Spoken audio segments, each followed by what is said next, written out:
Di kelas ini kita tidak akan bicara tentang definisi keluarga atau konsep-konsep tentang keluarga. Psikologi keluarga tentu memberikan banyak sekali kajian terkait dengan definisi atau konsep-konsep dan juga kualitas keluarga. Tapi saya hanya akan membicarakan tentang kualitas keluarga yang terkait dengan SDGs, begitu ya. Kita mulai dari mana? Kalau kita bicara keluarga di Indonesia, maka mari kita mulai dengan melihat kondisi keluarga Indonesia saat ini. Tantangan-tantangan apa saja yang kita hadapi. Yang pertama, ada beberapa undang-undang yang terkait dengan kehidupan perkawinan dan keluarga. Yang pertama, Undang-Undang Perkawinan itu menyebutkan bahwa perkawinan ialah ikatan lahir batin antara seorang pria dan seorang wanita sebagai suami istri dengan tujuan membentuk keluarga atau rumah tangga yang bahagia dan kekal berdasarkan ketuhanan yang Maha Esa. Ini adalah tujuan dari perkawinan. Jadi untuk membentuk keluarga atau rumah tangga yang bahagia dan kekal. Kemudian kita juga punya undang-undang keluarga, di mana di sana digambarkan ya mirip-mirip tidak jauh berbeda dengan tujuan perkawinan ini. Tetapi kenyataan yang kita hadapi saat ini masih jauh panggang dari api. Banyak sekali persoalan-persoalan yang terkait dengan kehidupan keluarga ya. Misalnya contohnya angka perkawinan anak. Angka perkawinan anak itu sampai saat ini belum menunjukkan penurunan yang signifikan, bahkan cenderung meningkat.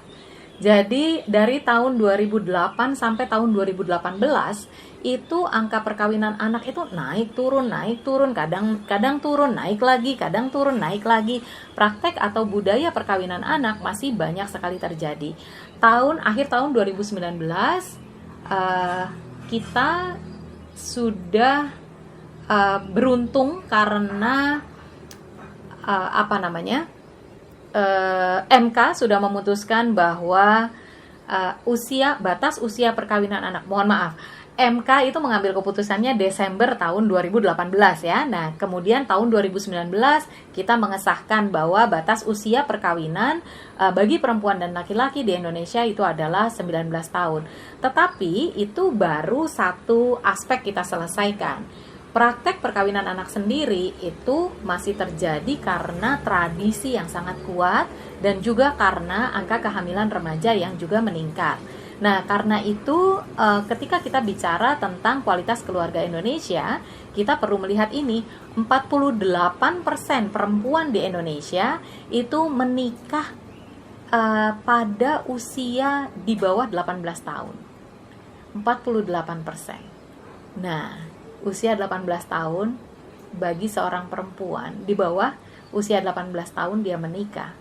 Kira-kira kualitas keluarga yang seperti apa yang akan bisa dia bangun bersama suaminya? Itu kan menjadi pertanyaan. Karena itu kemudian jumlah kasus perceraian di Indonesia juga meningkat terus. Tahun 2007 angka perceraian di Indonesia masih 7%. Tapi sekarang 2019 atau lebih tepatnya akhir 2018 angkanya sudah 19%. Nah, setiap tahun meningkat 3%.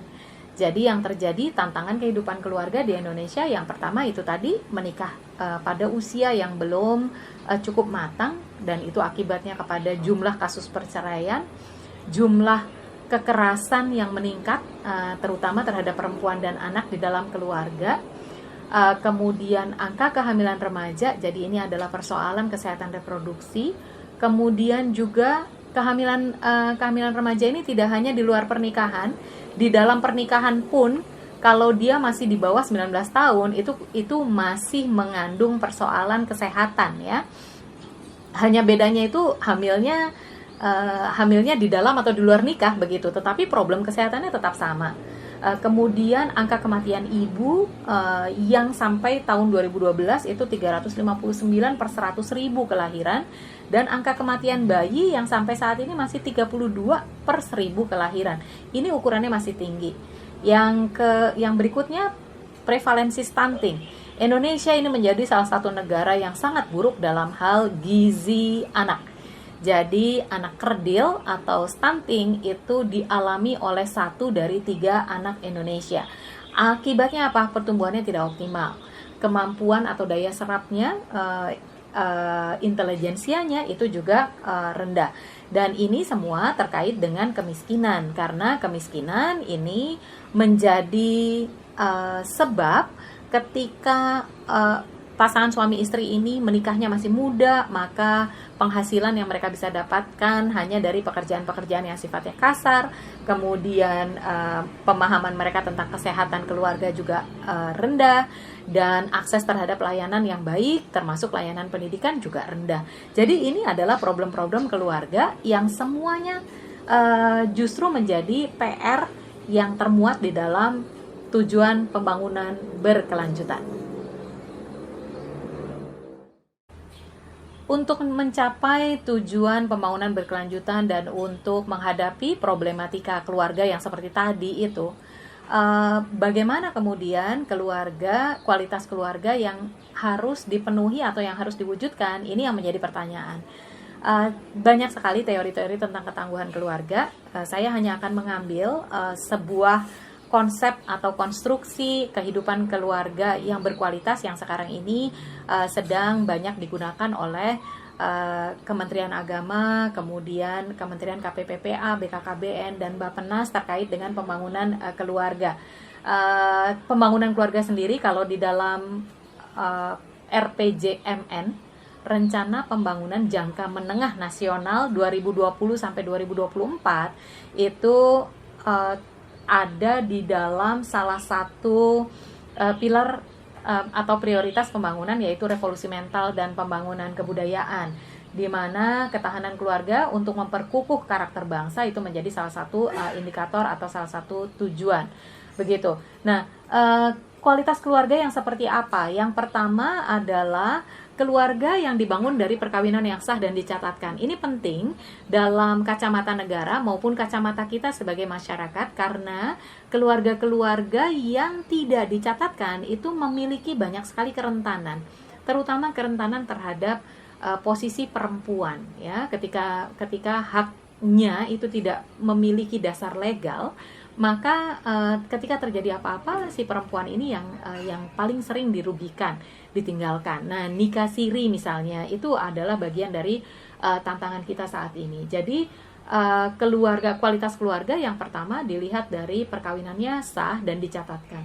Kemudian yang kedua, keluarga itu dilandasi dengan prinsip-prinsip. Ada 3 prinsip yang cukup penting: prinsip keadilan, kesalingan, dan keseimbangan. Ini kalau diibaratkan bangunan, ya, kalau diibaratkan bangunan rumah, ini adalah fondasi. Kenapa ini penting? Karena ini akan menentukan bagaimana keluarga itu nanti berproses.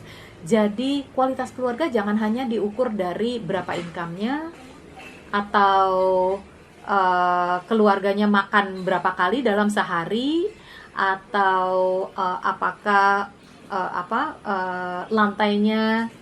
lantai rumahnya dari keramik atau dari tanah.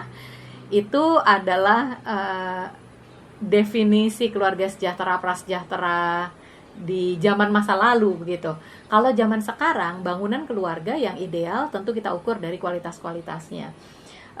Landasannya tadi, ya, fondasinya adalah prinsip. Prinsip apa? Prinsip keadilan, kesalingan, dan keseimbangan. Keadilan berarti bagaimana pasangan suami istri ini sebagai ini, ya, pengelola si keluarga itu menggunakan prinsip adil dalam mengelola kehidupan keluarganya. Jadi misalnya, apakah adil memberikan kesempatan kepada anak laki-laki dan anak perempuan? Masih ada desa-desa atau daerah-daerah atau komunitas-komunitas yang menganggap bahwa anak laki-laki harganya lebih tinggi, anak perempuan segera sajalah dikawinkan, begitu.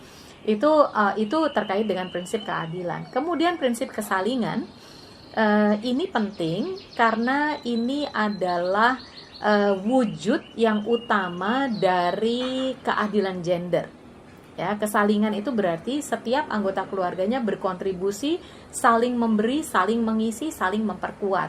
Itu adalah fondasi prinsip kesalingan. Dan prinsip yang ketiga adalah prinsip keseimbangan menjadi fondasi, yaitu keseimbangan antara hak dan kewajiban, keseimbangan antara saya, Alisa sebagai seorang Alisa, dan Alisa sebagai bagian dari keluarga, keseimbangan antara peran publik dengan peran domestik yang dijalankan oleh seorang Alisa, keseimbangan bahkan antara saya sebagai umat beragama dengan saya sebagai warga negara. Itu semuanya landasannya adalah landasan keseimbangan. Keseimbangan antara kita hidup dalam keluarga dengan kita menjadi bagian dari masyarakat. Ini 3 hal yang menjadi fondasi.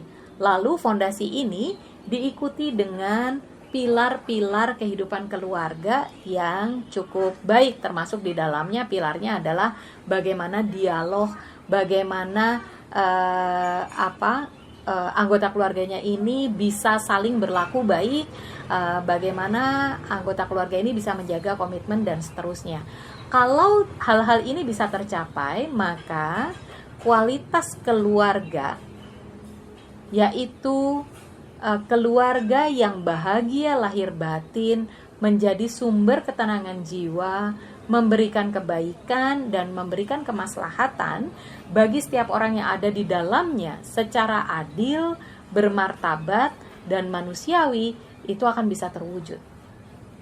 Dengan fondasi dan dengan pilar-pilar ini tercapailah keluarga yang kita sebut sebagai keluarga sejahtera, atau kalau dalam kalangan muslim keluarga sakinah, atau dalam kalangan Hindu itu keluarga sukinah, dan seterusnya. Jadi ini kualitas keluarga yang ingin kita wujudkan.